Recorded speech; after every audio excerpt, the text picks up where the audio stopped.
Working at a job alone, personally for me, my own experiences, a job do not benefit me for the long term. A job allows me to survive, to get my income. My income goes out to an expense. The older you are becoming, the more debt you have, and now you are in debt.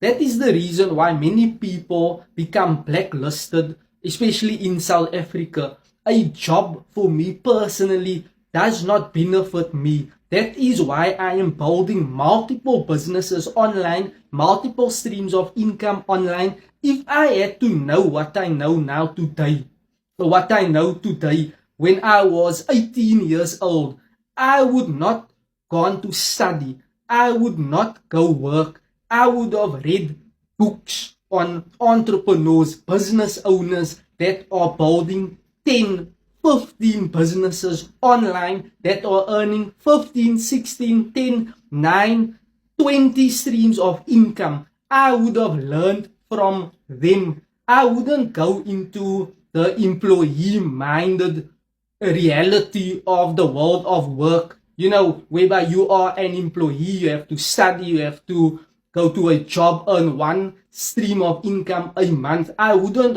have gone that route. Everyone that I socialized with went in that route. That is why I went in that direction. If I had known better when I was 18 years old, believe me, I would have went into social media, online digital marketing, learning from the best of the best entrepreneurs.